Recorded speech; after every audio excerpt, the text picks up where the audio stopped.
Sedikitnya 10 orang dilaporkan terluka setelah serangan menghantam kantor stasiun televisi Al Arabi Teheran, Iran. Pihak Al Arabi TV mengecam keras insiden penyerangan lantaran keselamatan jurnalis semakin terancam di tengah konflik.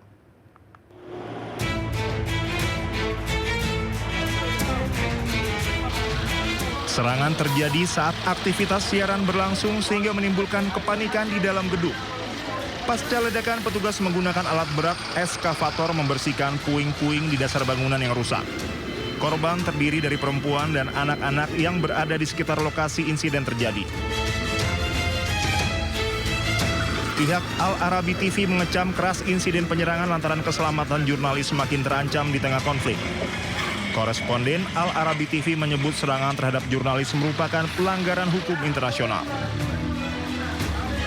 يعني استهداف الصحفيين بالتأكيد مناقض لكل القوانين الدولية حتى في أجواء الحرب يجب مراعاة عمل الطواقم الصحفية ولكن كما شاهدنا دائما في غزة في لبنان وفي مناطق مختلفة في الشرق الأوسط وفي العالم لا تسلم الطواقم الصحفية للأسف. يجب أن يكون هناك التزام بحماية الصحفيين يقومون بواجبهم يقومون بنقل الصورة. هذا المبنى خلفي مبنى التلفزيون العربي في طهران مبنى إداري ليس بقربه أي مبنى أو أي شخص حتى يسكن عسكري أو شرطي أو قوات تعبئة أو أي شيء. هذا المكان سكني بالكامل. Sementara militer Israel mengakui telah melakukan serangan tambahan di Teheran namun tidak memberikan rincian terkait insiden tersebut. Ribuan orang berkumpul di Beirut untuk prosesi pemakaman jurnalis yang tewas dalam serangan Israel di Lebanon Selatan.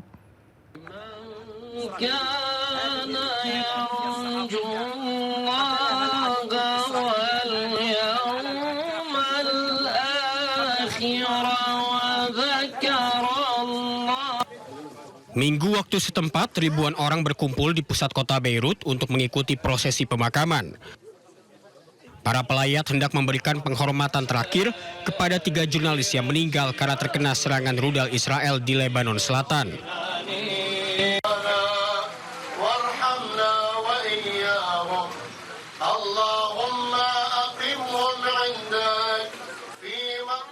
Israel menghantam kendaraan media Al-Manar di Jalan Jezin dan menewaskan Ali Shuib, koresponden Al-Mayadin yaitu Fatimah Fatuni, dan seorang fotografer bernama Muhammad Fatuni.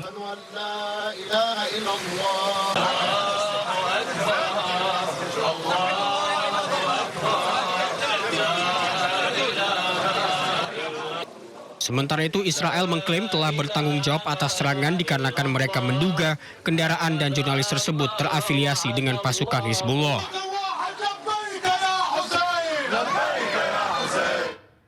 Kedutaan Besar Iran mempublikasikan foto 2 perwira tinggi Angkatan Laut Amerika Serikat yang dituduh sebagai dalang peluncuran rudal ke sekolah dasar di Minab, Iran.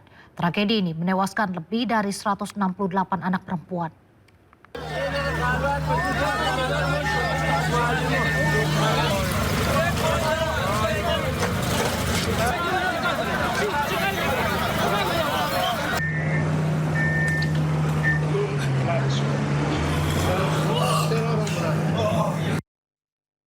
Kedutaan Besar Iran mempublikasikan foto Komandan Leigh R. Tate dan Jeffrey Iyok, 2 perwira tinggi Angkatan Laut Amerika Serikat dari kapal perusak USS Prudence yang dituduh sebagai dalang utama di balik instruksi serangan rudal maut yang membantai 165 anak perempuan di Minab, Iran.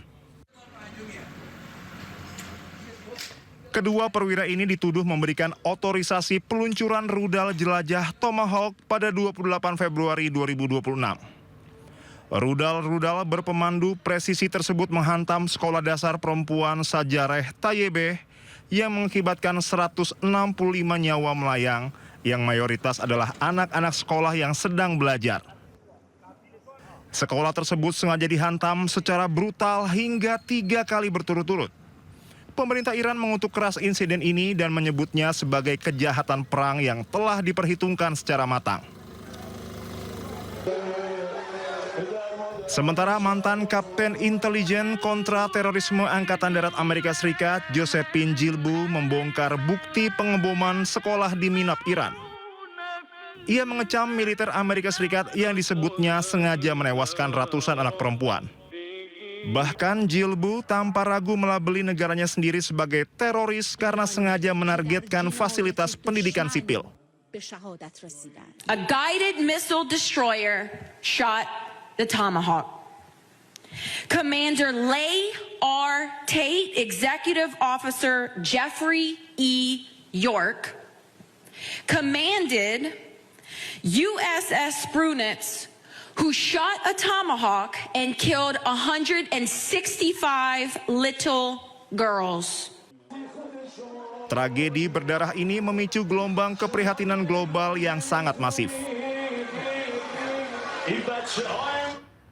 Di tengah perang yang sedang berlangsung, Presiden Iran Masoud Pezeshkian mengunjungi supermarket dan menemui warga. Pezeshkian mengecek stok kebutuhan pokok dan memastikan distribusi untuk warga aman.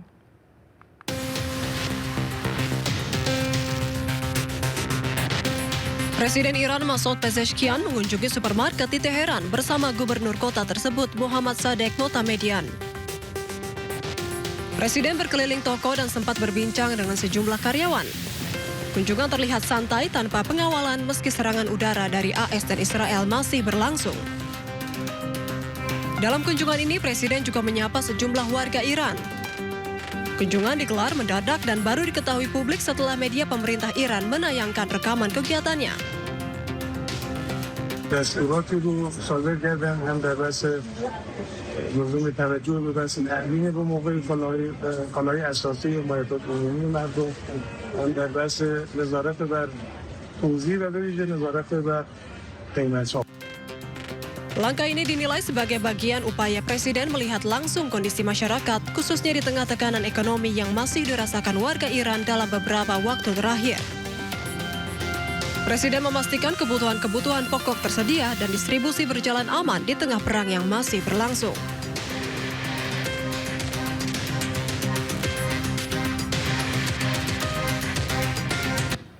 Penduduk Pulau Hormuz, Iran, membentuk rantai manusia dengan bergandengan tangan.